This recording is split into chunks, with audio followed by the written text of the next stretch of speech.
Welcome to Board Gaming with Austin. Today, I am going to be doing a gameplay rules review video. Welcome to Board Gaming with Austin. Today, I'm going to be doing a rules video and potentially at the end, a gameplay video. I'll figure it out when I create it. On the board game, Skate Summer by Pandasaurus Games. It is a 2 to 5 player game that plays in 45 minutes to in 1 hour, and it's for ages 14 and up. Again, this is another one of those games that I don't understand the age limit when it's just skateboarding. This review video, or this video, is going to be about how to set it up and then the rules. And if I miss anything, they're likely to be located in the review of it or the how to play of it. However, I'm going to try to do as detailed as I can. When I do these videos, I do it in a way for you to follow along in the actual instructions with my video. And I created a script in case I don't want to stutter or mess up any words. So I'm going to kind of zip through the gameplay setup, the game setup, and the board setup for the players so that you can get right to the meat of the review video, which is the rules. Okay, so game setup for Skate Summer. First, you want to place the X tokens on the 4 and 5 players square on the landing track, which is right here and here. That indicates you're not playing with 4 or 5 players because I play with 2 players. I set up the board here for a 2-player game because that's what I'm going to be doing next. And I play all of my games thoroughly with my significant other. And when I play a 2-player game, I control their board in the video, playing through their strategy. But second setup, you want to shuffle each 42 card deck, which is this special trick deck, and the 108 card trick deck separately, then place them next to the game board. Then you want to make a pile next to the board of the manual and the flame tokens. Those are over there. There's the single flame tokens, the triple flame tokens, and the manual tokens. And then you want to place the black die there as well. So that's this. That's going to go next to the board. Then you want to give the first player that you chose the crown. That's this big token right here. They are dubbed Pro Skater while they have this crown. This crown passes around the board, and when it gets to you, you are considered the Pro Skater for other things in the game. They're going to reference Pro Skater a lot. Then you give the Pro Skater the pink dice, which are all of these, and you give them the white direction die. The single bell icon, the spray paint can icon token, and the crate token need to go into their respective pile on the game board, which is right here, here, and here. The icon on the coin itself is the type of goal that it is. Bells, spray paint, crate. When I reference double goals or quadruple goals, then I'm referencing the number of icons on the coin. So these are single goals. The double goals are the ones with 2, and the quadruple goals are the ones with 4. Shuffle the double and quadruple goal tokens in any way you deem fit, where you don't see the benefits on the other side of the token. There's the goals, which help you get points at the end of the game, and then on the other side are benefits that you get from buying that token. You don't want to see those, and then you want to place the quadruple goals into all of the white circles on the board, and then you want to place a double goal on top of each of those randomly, just like you see. Then determine if you want a quick game. Do you want a middle length game or a long game? I recommend quick at first on your first game, and then you can go as long as you want. But either way you go, you place that flag token, which is the end game marker that you see over there on the 50-point marker, and decide whether you want to put it on the 50 points, 70 points, or 90 points. Each of those relating to a difficulty, or a length of your game. Now, that's the gameplay setup. Now the player setup. Each player gets their board, which is this centerpiece that doesn't have anything attached to it. Then you're going to grab the skill cost tile, which is this little piece right here. And to begin the game, you're going to flip it on its 2, 3, 4, and 5 side and place it on the left side of the board. You're going to grab your skater meeple, which are these, and I'm placing them sideways right now. They're plastic meeples, and you place them in the center on big air. Then you're going to want to get in your point tracker, matching your color. All of your tokens that you grab, so this, your meeple, and your point tracker are going to match your color. You're going to put that on the point tracker at 0. Then you're going to grab your landing marker of your character. It's going to have the picture of your character in, obviously, the same color. Then you're going to want to grab 3 cubes, 1 of each color, and place them on the very bottom section of your skill chart on each board. Then you're going to want to gain a balance marker token and set it at equilibrium, which is right here on the black diamond. And that's the rainbow marker, is the balance marker.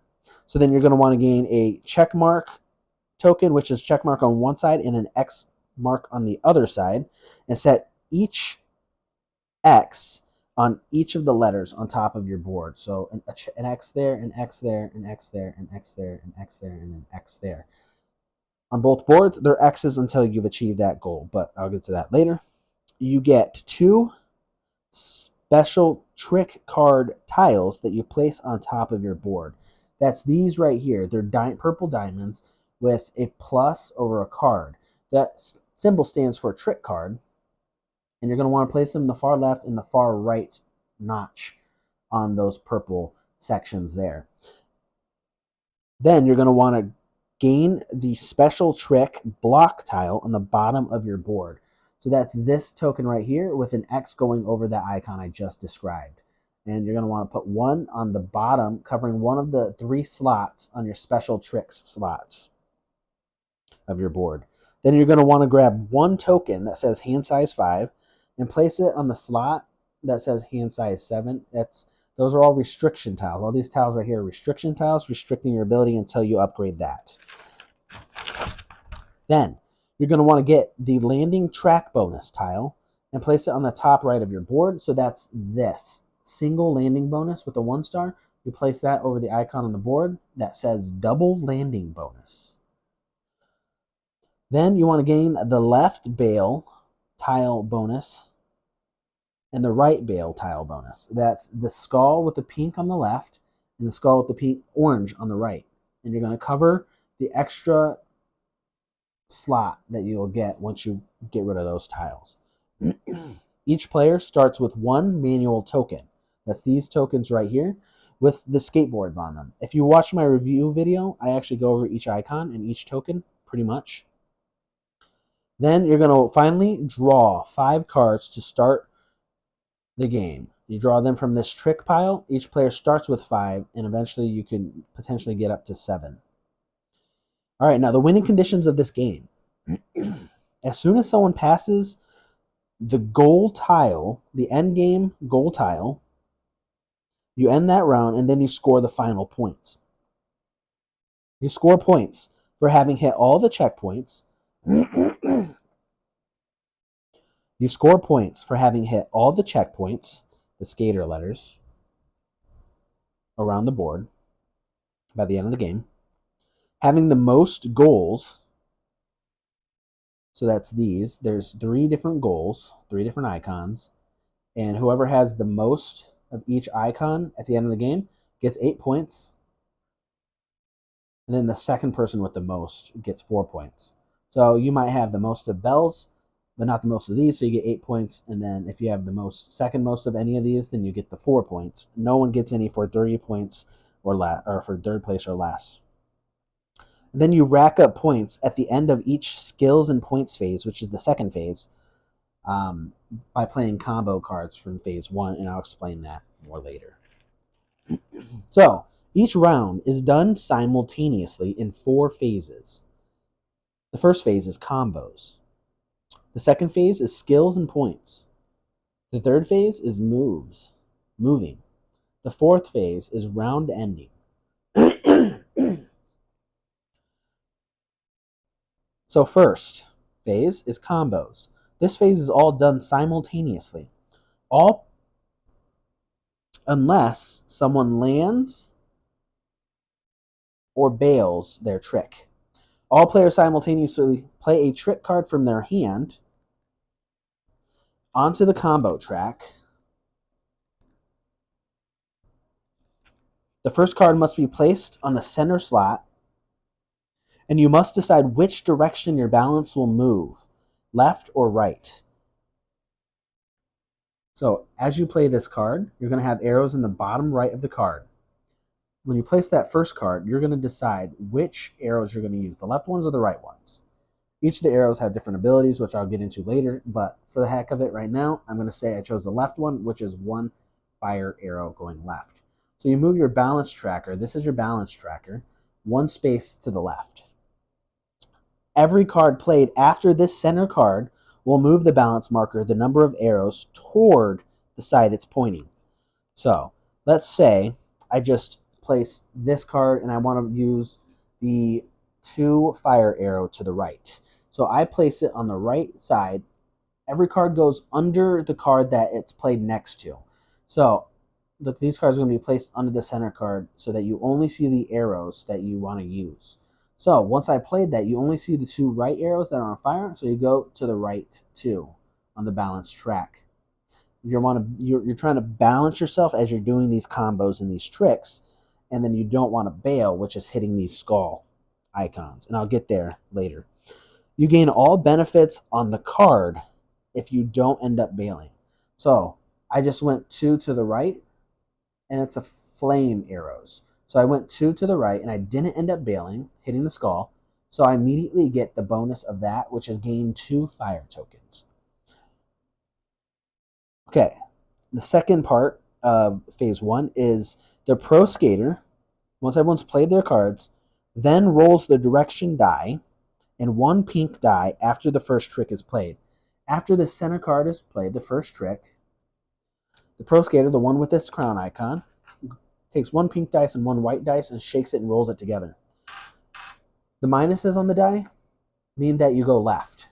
The plus on the die means that you go right. They don't use arrows because if it's rolled, it's going to change its orientation. So every set of tricks played. Oh, and then, sorry, the lightning means that many spaces. So plus lightning bolt means you move 1 to the right. That happens after you move the balance based on the arrows of the card you played, so that you're kind of like having an unknown balance change. Okay, every set of tricks played after the first one adds another pink dice to the dice roll. This potentially moves everyone's balance further left or right, causing you to bail. Only pro skater, the person with the crown, rolls the dice. So, again, I moved this once to the left with this card, and then I moved it back 1 to the right because of this roll. Now, everyone decides whether they want to land or bail. I'll get to that later, but then you play this card on the right. So you move the balance to the right 1. Now, when the pro skater goes to roll, they add another dice, pink dice, to their roll. So now they're rolling with this. Pretty much the pink dice will always equal the number of cards on the table. So if there's 3 cards, the pro skater should be doing a roll with 3 dice when it comes to rolling. All right. Finally, or during the third part of the combos, is after playing tricks and rolling dice, each player decides whether to land their trick or keep skating on. Everyone restarts from step 1 unless they bailed or landed after this part of the phase. All right. So let me get into what bailing and landing means. Because on the third part of the phase 1, you decide whether you want to land or keep skating on. Keep skating on means you continue to play tricks, and you basically recycle back to the step 1 and then step 2 rolling dice. But if you bailed This happens when your balance marker hits the skull icon immediately on the left or right. You immediately discard the card you just played. So in this scenario, if it had hit the skull, you would discard this orange one that was just played. Then you discard half of your flame tokens. You'll have a pile of flame tokens over here you're collecting. You would have to discard half of them, rounding down. And then finally, you would place your landing marker on the landing track over here. And this landing track, in case I don't get to it later, is actually I do get to that. So if you land, this is when, after the second step, which is rolling the dice of the first phase, you declare you want to stop playing tricks. Then you gain one free skill, which you move one of these cubes up one space for free without spending anything. And then you place your landing marker on the landing track. You place the landing markers on the landing track in the order of who either bailed or landed first. If you landed and bailed, or bailed and bailed, landed and landed at the same times, then the game actually gives you direction on how to go about taking care of that. Then, when placing your landing marker on the track, you get the bonus indicated on that. So for 3, you get a free manual token. You get 2 fire for 2, or 1 of the single bonuses, goals on the 1. So lower spaces, number spaces have worse rewards, but when it goes to the movement phase, you're going earlier in the movement. Later numbers have better rewards, but you go later in the movement during the movement phase. So phase 1 ends when all the markers have been placed on this landing track. All right, important notes about phase 1 before I move on. Important notes. Each card will have different icons next to arrows. I kind of showed you a little bit about that earlier. I'll show you really quick right here as well.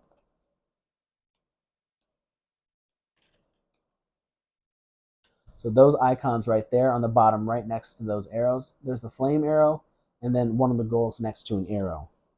The number of arrows there means that that's how many spaces you're moving this balance tracker.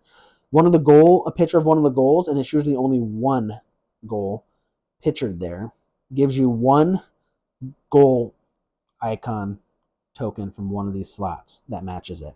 The fire on the arrows means those number of arrows is how many fire tokens you get. If it's a 1 arrow with a 1 fire, you get 1 fire token. All right. Special tricks. Special tricks will have their own special effects that are written on the card and located in the directions so you can understand what they mean. Those are right there. Another thing about these special trick cards is their arrows will have a star next to them. That means that you get to decide, and it's always with 3 arrows, you get to decide whether you move the balance tracker 1, 2, or 3. Sometimes it actually saves you and you get to move the balance tracker way back into balance from that card. As you play card combos, you might end up slotting them under these purple diamonds here. So that purple diamond is equivalent to that card, and this one's equivalent to this card here, the second to last cards. You'll eventually move these diamonds if you unlock the skater icons, but if you slot a card there during the first step of your first phase, which is playing combos, and you don't end up bailing, that means that you get to get a special trick card from this deck and place it down here under your special tricks section. That card stays down there until you decide to use it. How you use it is you take the card from that slot and you play it as a combo card instead of playing a normal trick from your hand during phase 1.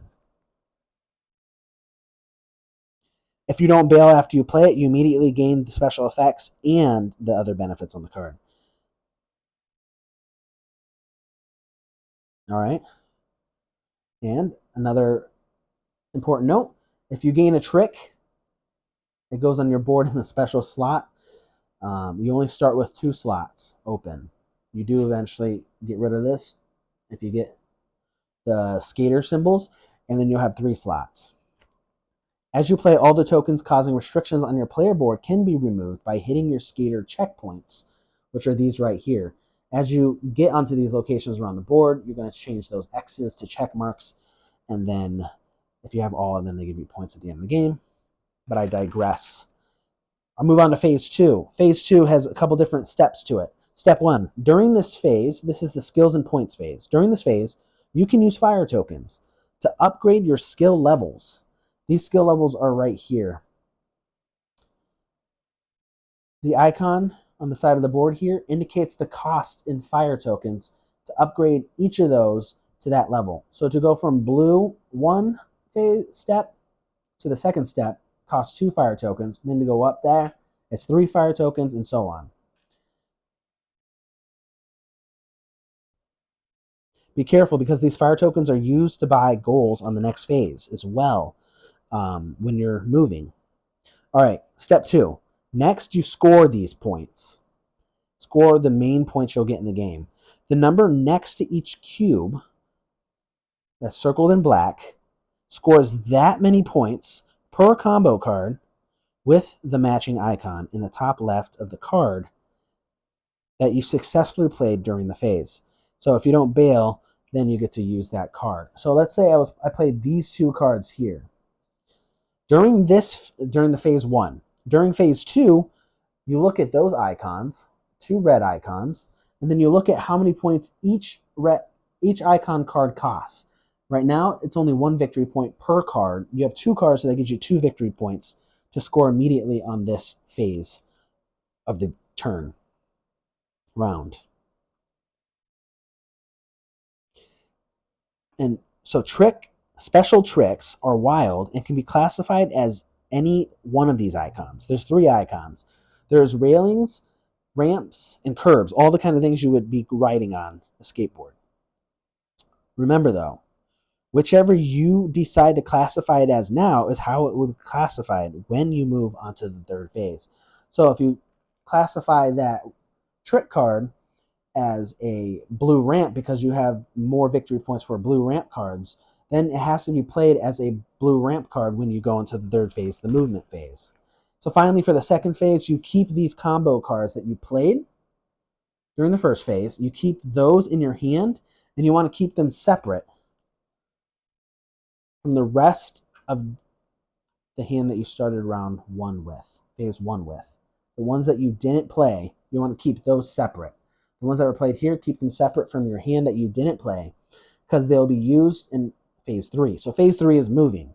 Players take their entire movement phase separately in the order indicated on the landing track, starting with whoever's in phase in the earliest phase step, the earliest spot. All right. Each hexagon on this board counts as 1 separate space. If you land on each separate space in the ways I'm about to explain, then you are able to do whatever is in that icon. There are 3 ways to move around the board. Only 2 of them actually allow you to physically stop into each hexagon and use that space. The first way you can move around the board is you use an action card with an icon in the top left that's identical to the adjacent hexes icon that you want to move onto. So let's say I'm right here. You all start in big air, and I played these cards, so I pick them up and I look at them. I have 2 ramps and 1 railing. So if I were to move from here, I can only discard my ramp card and move onto the ramp. Then I can discard my second ramp card and move onto this ramp. Then I can discard my railing card and move onto this goal tile. You can only utilize the cards that you played as combos in the first round phase to move. Unless you're moving with the second way.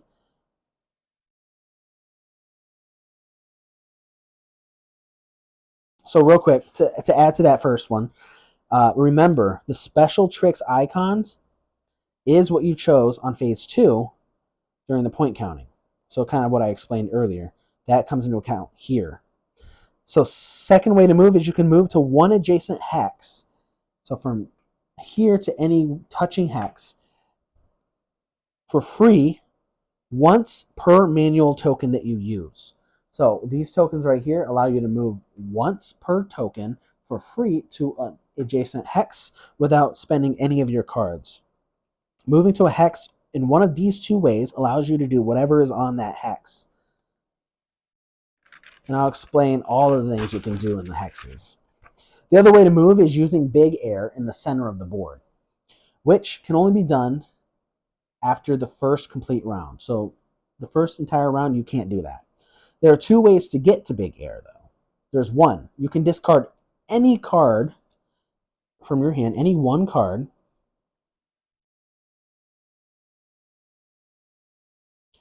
and move there. So I discard one red ramp card, and I move there. All right. Second way is to land on and use this hex right here with the arrows on it. That's called the revert ramp. When you land on it, you can immediately go to Big Air if you decide to. What do you do once you're in Big Air? When you're in Big Air, you move based on rolling the black die and going that number of spaces in a straight line any direction you choose. So if you go to Big Air in one of those ways, you grab this black die that's sitting alongside the board and you roll it. I rolled a 3. So now what I do, I'm the orange person, I decide you have to go in the same direction 3 spaces. When you move in this manner only, you only get to do whatever activities on the final hex you land on, not anything in between. So I rolled a 3, so I can't go 1, 2 and stop here on this goal tile, hexagon. I have to go 3 and land here. And I think that the idea behind that is kind of you're going down you're getting Big Air on this ramp and you can't stop yourself. So what is there to do on these hexes? You can buy goals. The goals cost you fire tokens in the amount equal to the number of icons on the token. I explained earlier, these have single icons, these have double, and under that is quadruple. So if you landed here and you bought that one, it costs you 2 fire tokens. You want to keep that token by you because they can score you points at the end of the game. Then you immediately gain the bonus that's on the other side of that token. So this one immediately gives you 2 victory points that you score immediately if it's on that token. Then you must buy the top first goal while you visit there. And then you have to come back to buy the second goal under it. So you have to buy this, go away, come back to buy that second one. You can't buy both during your same visit on that hexagon. The other icons, so I explained the revert ramp and the Big Air. Then there's the skater checkpoints that are around the board. They each have their own benefits. The S, K, A, T, E, and R each pretty much have an extra ability or an item that it gives you. And then they all affect your game board. So all of them will either get rid of this hand, give you a bigger hand size, give you a bigger, more balance left or right by taking these away, give you more bonuses when you place on the landing track, or move these diamonds inward so that you're getting trick cards faster. Or taking this blocker off the special trick slot so you get 3 full tricks instead of 2. All right. When all players are out of cards or pass, you move to the 4th phase. So the 4th phase is the round end. So first you want to look, is the end game round token behind someone's point tracker? If it is, that means they've passed the end of the game goal, and then you either count up your final points at the end of this round or you do it now. But step 1 of this round is retrieve your marker from the landing track. You take your marker back from this landing track with your face on it. Then you reset your balance to equilibrium, which is the black diamond in the middle of the board, middle of your balance board. And then finally, you may discard any remaining cards in your hand that you did not play in phase 1, because they should still be in your hand if you didn't, go out of them. You can do this if you choose to. Then you draw back up to your hand size, which will either be 5 or 7. All right, and finally, you pass the Pro Skater crown in all of the dice clockwise to the next player, or right across the board if it's 2 players, and you restart all of those rounds over again.